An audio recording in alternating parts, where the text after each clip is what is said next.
Hello, bachcho. Let's read this question. The question says select the incorrect statement or statements with respect to semi-dwarf varieties of wheat.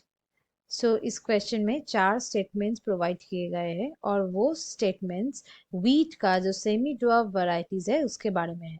सो ये statement में से कौन सा statement सही नहीं है मतलब इनकरेक्ट है उसको हमें आइडेंटिफाई करनी है. So let's start the discussion. जान लेते हैं इस क्वेश्चन का की कंसेप्ट क्या होगा. इस क्वेश्चन में हम लोग डिस्कस करेंगे व्हीट का जो सेमी ड्वार्फ वैरायटी है उसके बारे में. So semi dwarf variety of wheat. सबसे पहले ये सेमी ड्वार्फ वैरायटी क्या होती है वो जानते हैं. बेसिकली ये जो सेमी ड्वार्फ वैरायटी होते हैं ये होते हैं अंडर साइज्ड. नॉर्मल जो व्हीट प्लांट का साइज है उससे कम ये होते हैं अंडर साइज्ड. लेकिन जो एकदम ही ड्वार्फ जो वैरायटी है ड्वार्फ जो प्लांट है उससे टॉल है.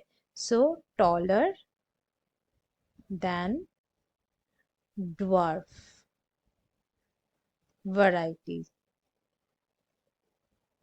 और ये जो वैरायटीज होते हैं ये वैरायटी बेसिकली होते हैं जेनेटिकली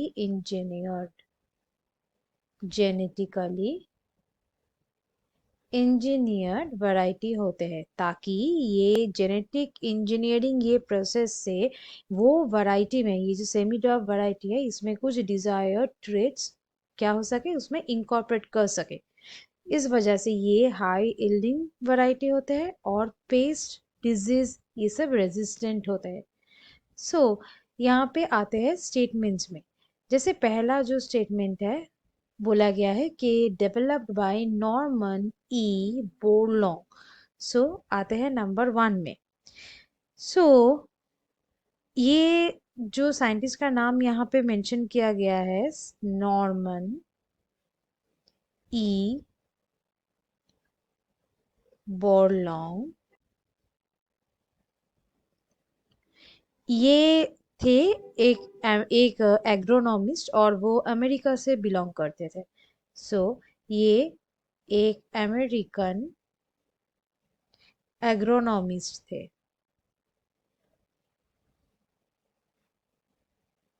और ये वीट का जो सेमी ड्वार्फ वैरायटी है ये सेमी ड्वार्फ वैरायटी का ओरिजिनेटर थे. ये ओरिजिनेटर थे. सो इनका जो नाम है वो ग्रीन रिवॉल्यूशन ये ग्रीन रिवॉल्यूशन के साथ भी ये एसोसिएटेड है. सो ये एक्सपेरिमेंट किए थे कि किसके ऊपर जो वीट का जो सक्सेसिव जनरेशन्स है वो सक्सेसिव जनरेशन को वो डेवलप किए थे जो कि ब्रॉड होते थे और स्टेबल डिजीज रेजिस्टेंट होते थे. सो ये जो स्टेटमेंट यहाँ पे दिया गया है ये बिल्कुल सही दिया गया है. नेक्स्ट आते हैं developed at International Center for Wheat and Maize Improvement in Mexico.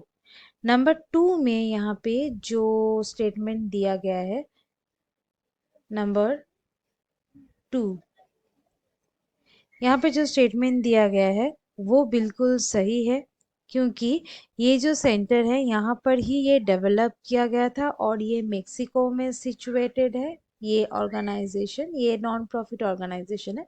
यहाँ पे मेक्सिको में इसको डेवलप किया गया था. और साल 1963 में अराउंड 1963 में कुछ ऐसे ही सेमी ड्वार्फ वैरायटी जैसे कि नाम है सोनालिका देन कल्याण सोना कल्याण सोना ये कुछ वैरायटीज है इसको इंट्रोड्यूस किया गया था. सो ये स्टेटमेंट भी यहाँ पे हो गया सही. नेक्स्ट आते हैं नंबर 3 में यहाँ पे बोला गया है कि this varieties were derive from IR8. सो ये जो IR8 है ये IR8 बेसिकली राइस का एक वैरायटी है, ये राइस का सेमी ड्वार्फ वैरायटी, ये स्टेटमेंट यहाँ पे गलत है। और लास्ट आते हैं, दैट इज नंबर 4।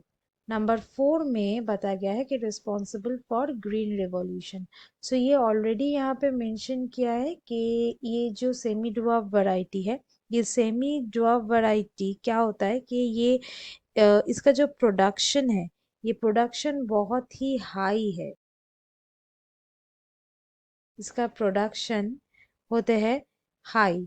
सो ये पूरा वर्ल्ड में क्या किया था, ये इसका जो प्रोडक्शन है, ये प्रोडक्शन ट्रिमेंडसली इंक्रीज हो गया था, और ये इंक्रीज होने के वजह से ही हो गया था ग्रीन रिवॉल्यूशन। सो ये स्टेटमेंट भी यहाँ पे सही है।